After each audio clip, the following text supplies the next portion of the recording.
Today, I'm thrilled to bring you a conversation with Nick Sarillo, founder of the Trust and Track Institute and former CEO of Nick's Pizza and Pub. Nick is someone who has changed the way I think about business forever.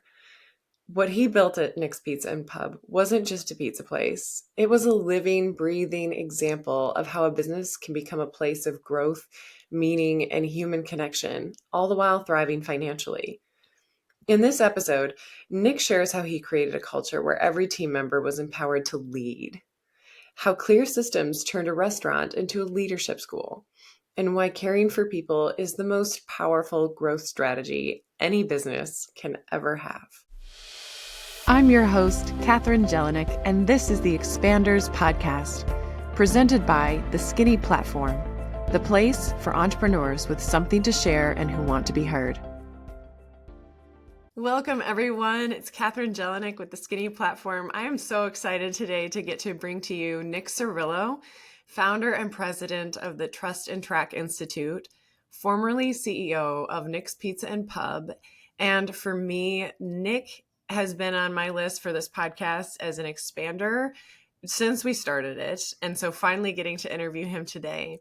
But Nick, you've been a huge expander for me, ever since I've known you. As somebody who really blew my limits further in terms of what I thought a conscious operation and organization could look like. I know you don't necessarily use that word, but what I got to see when we've toured Nick's Pizza and Pub, you really embodied the actualized organization, which was so cool. So welcome, Nick. Thank you for being here. Yeah, thank you. I'm grateful for this opportunity, Catherine. You've always been a rock star in my mind, and continue to do amazing work in any direction, any endeavor you've ever done. So I'm grateful for this opportunity. I'm honored to have the space. So appreciate it. Well, I'm honored to have you here. Mm-hmm. So just what would you call what you did? What are the words that you used? Is it for the operation, the way that the culture was so deeply embedded? It's beyond words like operation and culture. And we'll get into sharing examples so everybody watching really knows what we're talking about. But in your language, what was that secret sauce that you brought to Nick's Pizza and Pub? Care for people. I don't know if that's oversimplifying it, but the word conscious does come up sometimes. It is, especially nowadays, there's more and more in the media about conscious leadership, conscious capitalism, for sure. But really, at the core, it started with a belief in I care about people. Maybe I'm an optimist kind of perspective that I believe people are doing their best every day when they come to work. So in the very beginning days of my restaurant, I thought, well, wait a second, if people are making mistakes and they're not doing what I'm expecting them to do, is that really their fault? I thought it was at least 50% my fault for not training them as well and not being as clear as I can be in the expectation, giving them the tools to perform. So that's why way back, a year or two into my restaurant business, I started to think about how do I do two things. One, share the financials so that the team understands how we're in this together. Profit is how we all get paid. And then the other was, how do I train them better?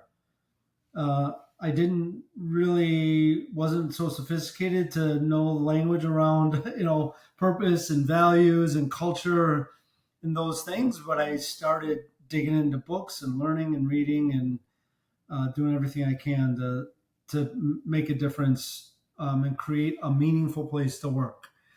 That was also within me, that was driving my seeking, I guess you would say, right, to improve the culture. And I truly believe that, customers, our guests in our restaurants are very, very important. And they hear that term customers first, which is true. But I truly believed in order to get a customer first mentality, you have to take care of the team first. Take care of the team so they could deliver and create a great experience for our guests, our customers, if you will. So that's where it came from. Yeah, that's really great. Thank you. And yes, so what you really created was alignment in the organization around the North Star of like as a team, we're here to grow the business. The financials, how we operate, there was such clarity there. Yeah. But then in terms of you're training them, I don't know if you this was on your mind at the time, but the North Star there was you had what we saw was each person was a leader and really taking full responsibility, accountability for the embodiment of their role with all of your values in mind. Yes. Yeah, exactly. Yeah. Each person is a leader.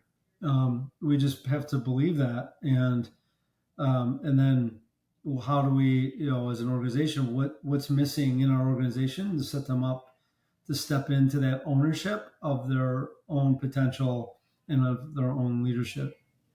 Hmm. It's interesting, hear you say that. I think what's useful for me, maybe useful for other, entrepreneurs, business owners. I really, you're speaking about the North Star. And I think a lot of entrepreneurs start with passion, don't they? I mean, they're like they see something that's like, ooh, there's an opportunity, right? I think I can make something of this, and it's something inside them that just drive them with their passion, and that's what I started with. Even when I started my construction business before the restaurant business, it was the same thing. It's like I loved building houses. And there's so much talk these days of it seems like I hear a lot about in order to be an entrepreneur, in order to be successful, you have to have some big, great idea, a very creative thing or something. That's what gets a lot of news. And I think the missing opportunity is there's in every business, there's an opportunity. In the construction business, what I saw as an opportunity is taking care of my customers, the homeowners I was building houses for, or when I started remodeling, right? The homeowner I was remodeling for, and just take the service level to the next level. Mm-hmm. Deliver on what I said I would. The dates I'm going to get things done. I'm going to get things done on those dates. I'm going to follow up and I'm going to communicate with them about how the progress is going, and just deliver on the service that I still think is missing in construction industry. It's not consistent. It's like, oh yeah, it's going to be done in 30 days and ends up being done in 60 days. It's like, no, that's not, and we're going to take, Mm-hmm. so I did that in construction. And then when I wanted to open a restaurant where I saw an opportunity in a restaurant like taking our kids out to eat, right? I had Yeah. too many bad experiences, back to back experiences. And I'm like, wait a second. I grew up working in my dad's restaurants. It doesn't have to be like this. So I opened a pizza joint. There's a gazillion pizza joints. The difference was I saw the opportunity about hospitality and service and taking care of treating the kids like first class citizens, not like a bother. Yeah. And I took that. Thank you. Yeah, right. So again, it's an industry that's all over the place, but I found as an entrepreneur, I found an opportunity within that industry. And what I also did with that opportunity was not just, what I saw with the guests and what I could deliver with my product, but also with the team. I guess being a part of my dad's restaurant business and seeing other restaurateurs get burned out or be addicted to drinking or something, right? It was just it's a hard business. My eyes were pretty open to that, and I was like, okay, this is not. I'm not going to let that happen to me. I still have a family. I still want to be a good dad. I still want to coach my kids wrestling and football, and. Yeah. So I figured I got to build a team so that we could all work together, and I'm not killing myself in the restaurants. So that's where it all started, Catherine. Really, and that was at the genesis of what I wanted to do in my business as an entrepreneur. Okay, so I'm just going to underscore something coming through loud and clear there. Is like no matter what business you're in, you can rise to the top just by really focusing on human care at Yes. every place, Yep. like within your team, with the customer. And you're right. I mean, if we think about this day and age, every place that you interchange your money, exchange your money, interface with others, like in some ways, the experiences lately are getting kind of worse and worse. And we're coming away with more complacency as to what we expect when Hmm. we were like going out to restaurants or, just like doing getting the ticket at the place. I don't know, anything we do. So I feel like you're right, especially now, the way we could really stand out and continue to have success in any avenue of business is really maximizing the human experience, that human part. Yeah, 100%. That's a great underscore because, to your point, I see all the time in the restaurant industry too, how the movement towards, oh, let's use AI for all these different technologies, for answering the phone, for the POS system. And for sure, there's efficiencies in technology, 100%. That doesn't mean, and actually to me becomes even more important, the human connection part, right? Going to restaurants and just having it feel like a transaction is not. I mean, we're social animals, right? So going to a restaurant to have an experience to rest and be restored, right, and get revitalized Mhm. is a really important component of that time and money that a family or friends and neighbors spend in a restaurant, right? So Yeah. I think that's an important, and I think it's important even, so as I, similar to, from construction to restaurants, right, and growing that out, and then out of growing the restaurants comes the Trust and Track Institute, and Mhm. that organically just grew out of the training and the things, the leadership model that I was doing. Thanks to Bo Burlingham who coined the term, um, in his article on us that made a big difference. But I'm doing the same thing. I'm teaching what I've learned and experienced and made mistakes on and fixed, and to manufacturers, to I don't know, charter schools, all these different industries. And again, it goes back to, it doesn't matter what industry. To your point, it's like the human side is still super important. We are people, and we definitely value our human connections, Mhm. and that's the opportunity. You know what, Nick?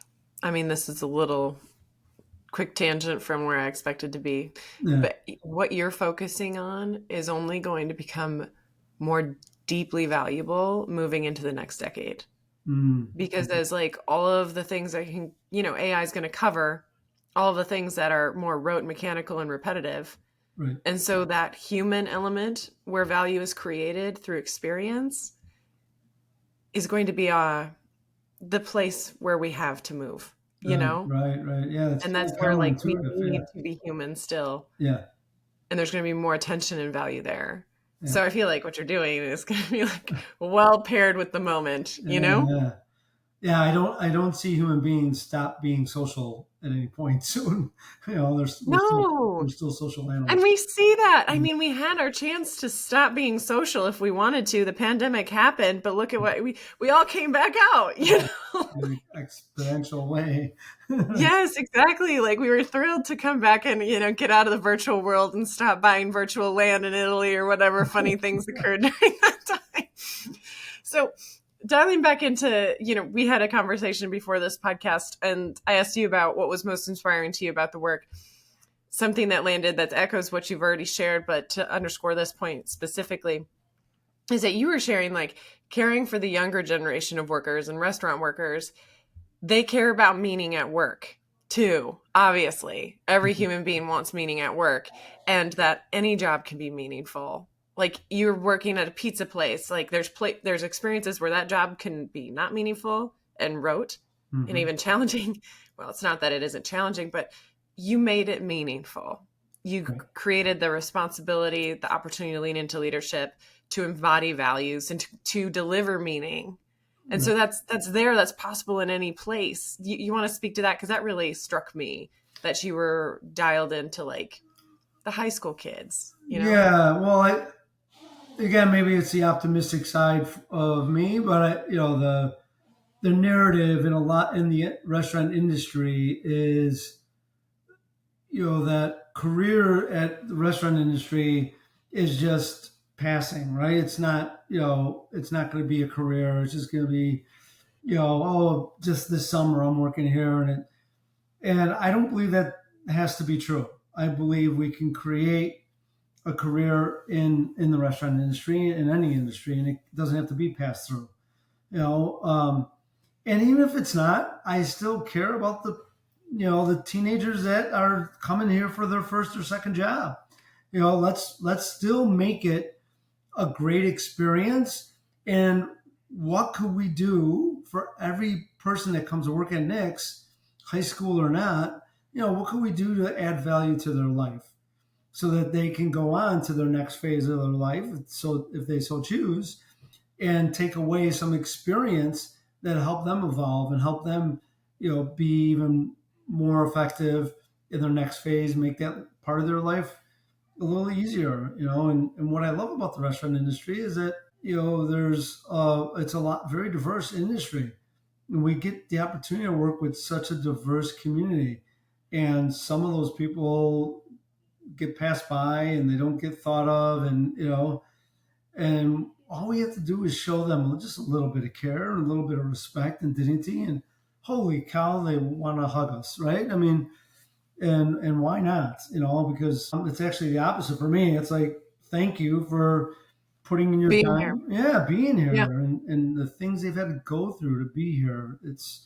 So it just goes hand in hand, and we yeah, it's possible in any industry. So over the years, when I started seeking this, how do I build a culture? I didn't know how to do it. And I started reading books those days in the early 90s, right? Or mid 90s, whatever it was, mid 90s.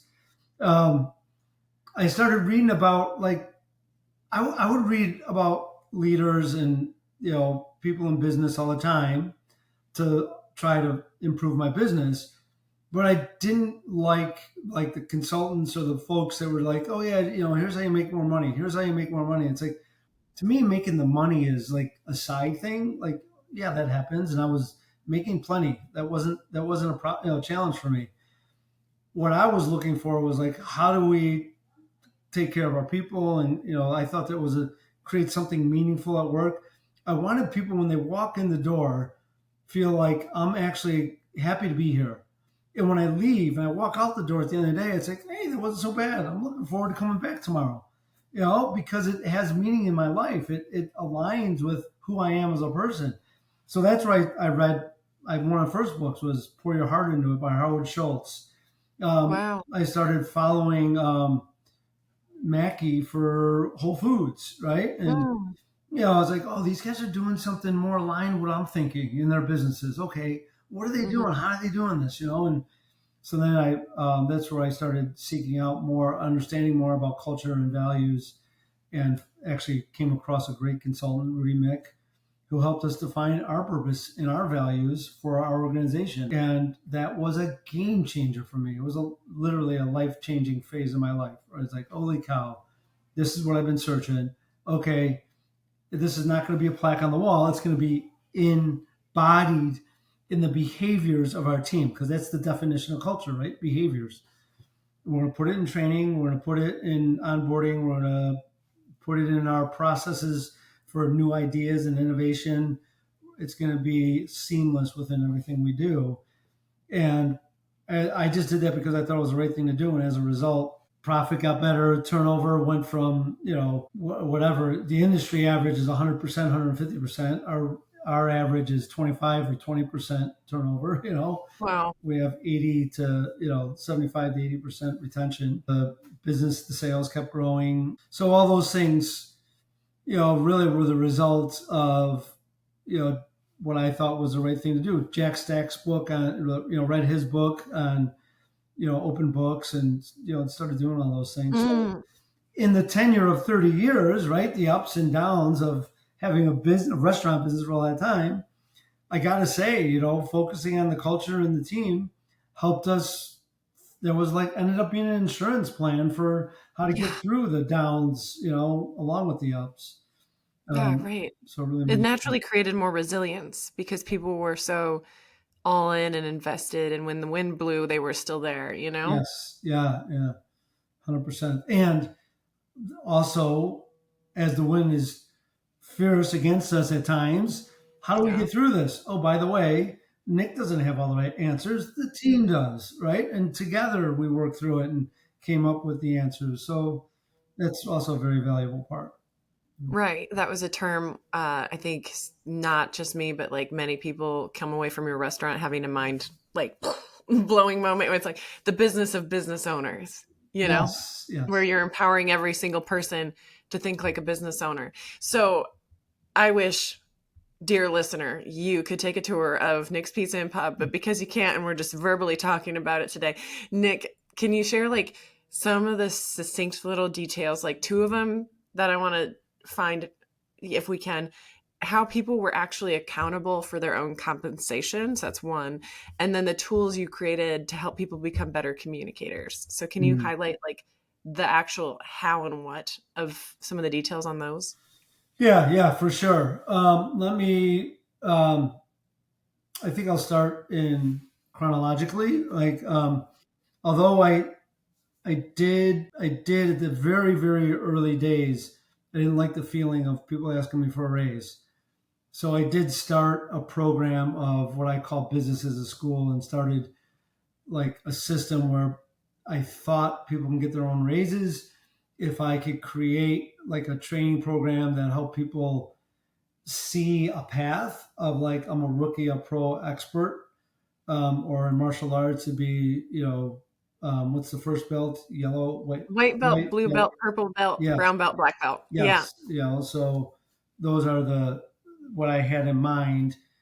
If people could do that, I wasn't very sophisticated at it, and it was kind of working. But what happened next was, when Rudy helped us with our purpose and values, he also had a communication tool that he called Safe Space that we started with. I've since then built on that and enhanced it with a couple other principles to it, but we call it intentional communication principles to create safe space, to create a psychologically safe space. So that has 8 principles to it, and you know it is a communication tool.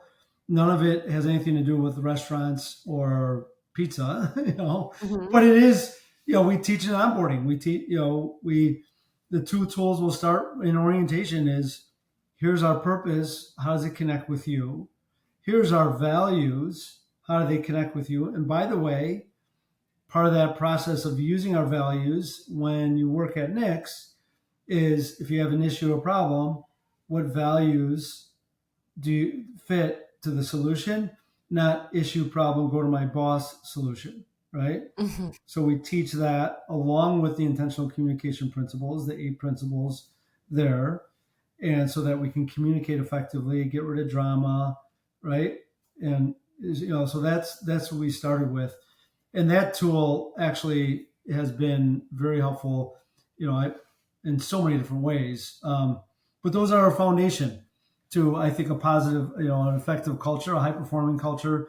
I don't know if you've seen Amy Edmondson's work from Harvard around psychological safety. She's got a great book called The Fearless Organization. And, Cool. Hmm. and she talks about high performing teams, and at the foundation of high performing teams is psychological safety. So and I think the difference is for me is I've been using these tools, right, Hmm.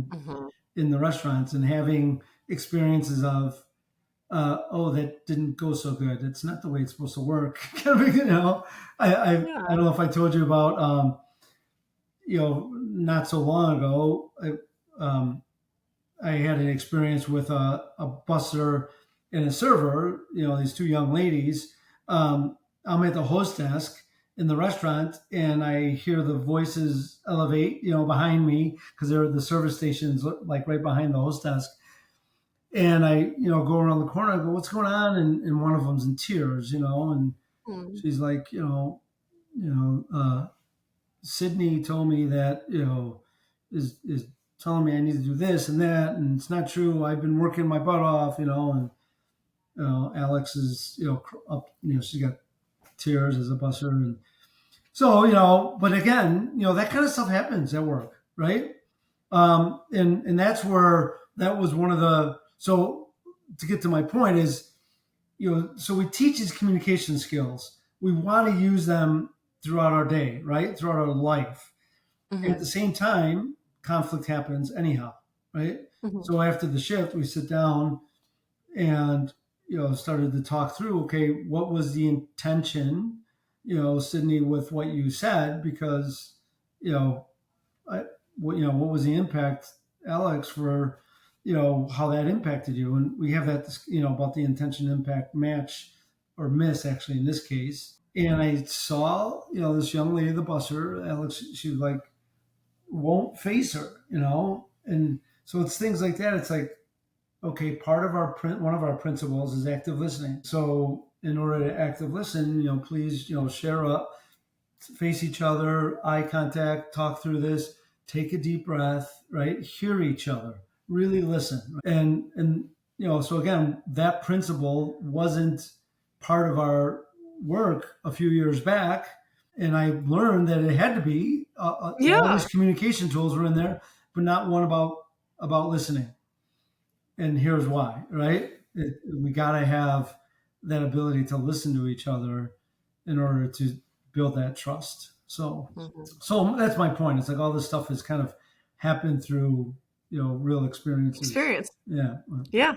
Real things happening to real Yeah. people, you know? Yeah. That's Yeah. good. And so I appreciate you kind of sharing that to help that moment come to life and the tools that now that you have the active listening tools on top of everything else. Um, and what are some of the other like eight? I'm sure might not have them all memorized exactly, but like just curious about Yeah. those practices Yeah, and yeah. If anybody wants to write them down, intellectually, I'm sure they're easy to understand. Doing them is not always so easy. So one of them is I statements.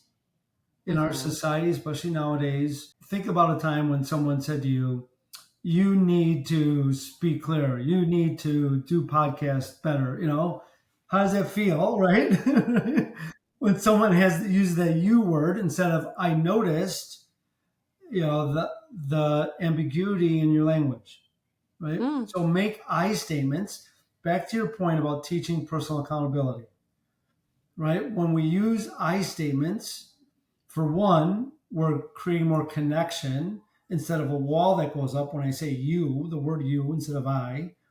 And I'm also, valuing my own accountability in my part of the conversation. So I statements is another one of those principles, right? Really effective. Um, Probably the most impactful game changer principle when I teach managers is called, we call it track data, data points, facts. Track data, be aware of meaning making. So our minds as human beings, we make meaning. That's going to happen. It's okay. The downside of what we do is we make up stories on our past experiences that might not be true right now, right? Mhm. So, and then we tell somebody something or we give them direction to go do something based on a past experience, and it's not grounded in facts or data points, right? So we make judgments on people or things that need to happen, ill-informed on our own stuff, so to speak. So teaching that principle around how to understand and discern versus with data points versus making meaning off of subjective feelings is Mhm. very valuable. That's another principle. Yeah, that's like a deep spiritual practice right there. It's checking how many stories you have and perspectives that you're creating. Well, there Yeah. is a theme in all these around self-awareness, right? For Mm-hmm. sure, 100%. My truth, my experience, multiple truths is the other one. Um, Inside out, outside in. So my voice, having the courage to bring my inside voice out, or keeping my outside voice in support of others, is another one. We also have one that's a little bit more fun around the moose in the room. Name the moose in the room. Same as elephant in the room, only has less syllables. The moose in the room, which I think you've heard before. I have, and that was your mascot at Yeah, Nick's. our That makes moose sense. happens to be, yeah. Also, Yeah. another one is how I communicate. What gets taken in communication is 7%, 45%, 48% of Mm-hmm. our communication. So those three are words, body language, tone of voice. So 7:45:48 is a principle, and paying attention to the alignment of our 7:45:48, which means sarcasm doesn't work very well if you want to build trust in a relationship, right?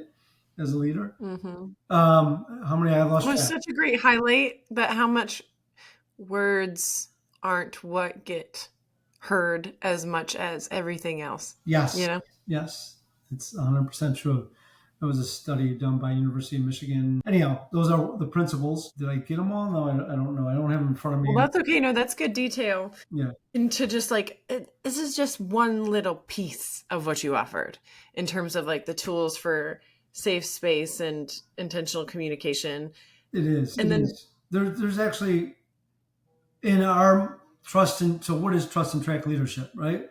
So trust and track leadership came out of this coaching mentality. I want to be a coach as our managers, as a leader myself. Like, how can I be the most effective coach? mhm, And when Bo Burlingham came and did the article about us in Inc. magazine, he's the one who said, "Nick, I wrote the book Small Giants. I'm writing about businesses, and I noticed a theme between you and Zingerman's, and he named off a whole bunch of Jack Stack's company. You know, he goes, you guys are all have this like coaching first mentality. In other words, you trust your people first." And that's true. That's what trust comes from. Meaning that we're starting from a place of people want to do their best. So we trust that they're doing their best, right? So we're going to come with that perspective in mind as we coach. And along with the trust, it doesn't mean we just trust and hope everything is beautiful, because that's not life, right? We're going to trust that our team is doing our best, and we're going to track their behaviors. And I don't mean track data sheets or numbers. I mean track human behaviors. And as we're tracking human behaviors, we're going to either celebrate those behaviors; those are perfectly in alignment with the expectation, your performance, our purpose, our value, right? So we're either going to celebrate or course correct those behaviors. That's our choice. And we're going to coach in the moment throughout the day. That's at the core of trust and track leadership, and that just came out of our own, my own work and our own experience. Organically grew, and people kept asking me about it, and show me how to do this, and it is of four components. That intentional communication principle is one. The other one is a feedback framework. We have three different types of feedback loop, performance feedback, direct feedback. The other is four types of coaching. So, think of archetypes. You could approach coaching from four different archetypal ways. Like, you could tell people what to do, or you could guide them. So we have four different ways to do that. And then the other, pretty well known, I think, is Cartman's drama triangle. Using Cartman's drama triangle kind of as a map for how and we. just speak to like the triangle for any listeners who don't know it. Yeah, Cartman Triangle, Stephen Cartman, which is an amazing guy. He shares this. You can Google it. He shares this work, but he starts with the triangle being positions that we take in our minds about an interaction, right? So I might be a victim. At the bottom of the triangle is victim. And then the top two corners, one is controller perpetrator, kind of the person who is instigator or, perpetrating some conflict. And then the other is rescuer. I'm going to save the day. Let me fix things for everybody, right? So that's a drama, what Cartman calls a drama game, right? And so it's a good map in support of, okay, let's get out of the drama game, be present. So these are great And emotional intelligence tools, really. yeah. And is there a way that what do you do to help elevate out of that triangle and get into something different? Like when you notice that you're in that, what's the next step? Yeah, the short, sweet answer is be present right now. Notice that we're in a game. So if we're talking about the way things you should have did this, that's past, right? Or, oh no, the world's crashing, that's future. Okay, what do we need to do right now? Get rid of the drama words. Say, okay, that might be true, or maybe that's going to happen. Okay, right now we need to do this, right? How could I support you, Catherine, in moving forward right now? What's the action that needs to be taken here and now? That's the short, sweet answer to it. I love that. Well, there's nothing. I think presence can solve, or at least is the first step in solving almost anything. Yes, yeah, for sure. That's amazing. Okay, so yes, you got asked about how do I do this? How can we do this? You gave a million tours of Nick's Pizza and showed what you were doing, which was, again, I can't give enough praise about that. It's a transforming experience for any business that got that experience and got to see with their own eyes how a pizza place is embodying this. And then it's so like you can create that parallel for yourself. You're like, I can take this leap. I see how they're, making it so navigatable for any team member to advance their own career. It's clear, it's concise, it's thought out, it's a system. Everything was a system. Care was a system. Leadership was a system, which is it was beautiful. It was like a great symphony going on. And, for the humans within, the humans without, the customers, the team. So when you're sharing about trust and track, like, what language do you even use to describe the outcome that people are getting with that kind of work? Like, what do you even, I would struggle with that because when you're in a space like Nick's, you can just feel it and see it. And it's like the most powerful thing you can do in business. But like, how do you translate that as you're doing what you're doing now and trying to explain it to others? Honestly, it's not that easy. I don't know that I've concisely got a magic set of words. But what I know happens is engagement is definitely something that's missing in organizations, and what the result is higher engagement. The team, and I have, again, good examples. In our restaurants, when I was writing my book, about our culture and our business, a slice of the pie. I remember interviewing some of the teenagers, some of the college kids. It's like, so why do you like working at Nick's? And I thought, oh, the purpose is so wonderful. And that's not what she said. A couple of times I heard it's because we can coach each other. We are a team, and we can give each other feedback. We know how to give each other feedback. So that again is a reflection of the engagement, right? The team is engaged with each other. They don't need to go to a boss for permission. So this isn't a permission-based culture, right? Trust and Track is really building a what's it called? I just lost the term. It's more autonomous. Yes, autonomous culture, right? And the team is driving results together and collaborating. The way I think the opportunity for other business owners is, how are you thinking of your business as a school for the team, right? How could they come and learn life skills, not just their job, right? And then how clear is the career path in the organization? I don't know about you, when we do interviews, right? Often in the very beginning in the interview, it's like, what's my career look like if I come work here? Right? So why not have that transparent? It doesn't have to be hidden behind some financials, and you got to go to my boss for it. So like you saw at Nick's, and I teach other organizations to do this. It's a chart on the wall, especially for hourly workers, right? It's a chart on the wall. Start out as a rookie. You start on orientation, go to 101. 201 is that chart, right? All the different positions are on the pointing to the wall here as if the wall's here. Yes. There's a chart there. So anyhow, all the 201 positions, and as you get three of those positions, you're a rookie. Three more, you're a pro. Three more, you're an expert. Rookie, pro, expert has a compensation bump for each one of those. And then there's a chart next to that chart that says, oh, rookies make this much, pros make this much, so everybody knows what everybody else is making, and I think that's a huge opportunity in any industry. And then, add to that the art and science of service is how we're going to learn, right? That's the training format to me Mm. that gives the science side as a non-negotiable must do for this job parts. And then the art side is, by the way, Catherine, be yourself. As you do the science, put your own personality into it, right?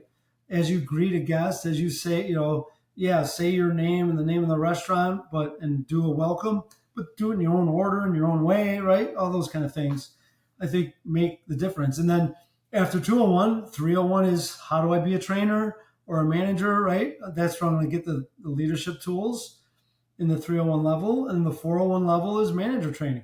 If I want to be a manager, a shift manager, I'm going to go to 401. If I want to run the whole restaurant, I'm going to go to 501, right? So that path is really clear for anybody. Choose what you want, choose your speed. It's all here for you. That's the opportunity, I think, for a lot of businesses. Yeah. I think that's very aligned with where a lot of businesses are moving or want to move as we continue to go forward. I mean, a decade ago, that was really interesting to folks, and I think it's continuing to be so. The Yeah. idea of creating an organization that can run on its own, Right. that business of business owners, empowered people.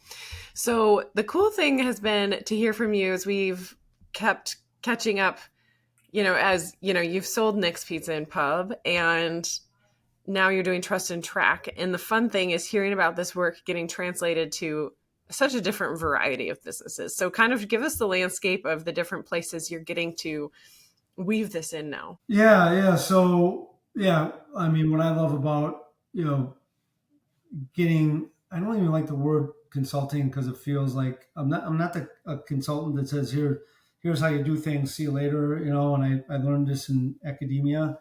I'm a practitioner and I love operations, um, I don't know if consultant's the right word, but I guess for now, when I get to go into organizations and support them, most of the time I'm starting with the middle level managers because they're the ones who are feeling the most pain and pressure from the employees and from the bosses, whatever that might be. Um, but I get to work, then a lot of times we'll get to work with defining purpose and values as well. So currently, I'm working with a charter school um, organization, nonprofit, doing great work in across the country. They're in Texas, in Ohio, Florida. I have also worked with aviation company that Pacific Aviation that does the staffing for all the international flights. Wow. Manufacturers, yeah, worked with a manufacturer in Oklahoma, one in Illinois. So a pretty diverse set of organizations. So Yeah. nonprofits and for-profit organizations, and of course there's also there's restaurant clients as well. Um, which everything I do is translatable really quickly. But yeah, Yes. it's fun work. I really enjoy it. Yeah. So we've somehow totally like the time flew for me in terms of listening to you today, and we're nearly there. What would you want to leave listeners with in terms of how to begin this way of leading, or if maybe they already have that heart and are doing some of these things to their own degree, where give them kind of some inspiration for this road, Yeah, no, like, or I, like parting. I love what you're saying because I do believe there's a lot of great leaders out there with great intentions about putting their people first, right? And Yeah. similar trust and track leadership is similar to servant leadership, and there's a lot of people that are in service of that. I think what's missing is specificity in the tools. So I think that's the opportunity for us is we have great people in our organizations. Be specific about what it means to be a coach. Be specific about what the expectations are. To me, that really supports people to show up with their whole selves, right? And start from a place of believing that people are here to do that. I don't think anybody gets out of bed and says, I want to go screw up today, right? So, I don't want to get Yeah. out, get out of bed now. I'm going to go be a jerk today. It's like that's not, 98% of people don't want to, at least. So let's believe in humanity. Let's believe in our people. Let's set them up to succeed, and inspire that because we believe in them, we will inspire them, right? We'll find out what they need to succeed, and either it's trust and track tools or whatever, their own tools or someone else's tools. But I think that's the difference we're going to make in society. The difference we're going to make in society, it's not going to be the politicians and how messed up that is right now. It's going to be us in everyday businesses. I mean, look down the street, Right. Main Street.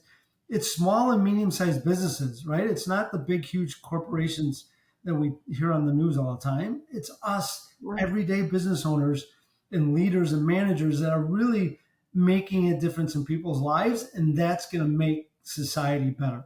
It's up to us. You're right. We create the small and medium-sized businesses. Like, you're the ones creating the feelings in the day-to-day walks, moving from restaurant to store to, car wash, and just through our day-to-day life. Like, these are the exchanges that make one feel alive. Yeah. Nick, thank you so much for everything. We'll make sure to have the link to your website in the comments wherever this is posted. And I just really appreciate getting to share with others the gift that is everything you created and the way that you did business. I love leading with the power of trust first, and how much impact you made through something as simple as clarity and refinement, and continuing to seek further and further depth in those. So yeah, well done. And I'm so glad to hear that the mission continues for new businesses of all types. Yes, yeah. Thank you. Again, I'm so grateful, Catherine, and you embody this work as well. So it's a blessing to be able to connect with you and build on the work you're doing in the world. So thank you for that opportunity. Always. All right, everyone. Thank you so much for listening in, and we will catch you next time. All right. Thanks. Thank you for listening to this episode of the Expanders Podcast, presented by The Skinny Platform. You can catch more episodes and be notified of newly released episodes by following us on Spotify, Apple Podcasts, or subscribing on YouTube. For more information on the Expanders Podcast and The Skinny Platform, visit our website, www.theskinnyplatform.com.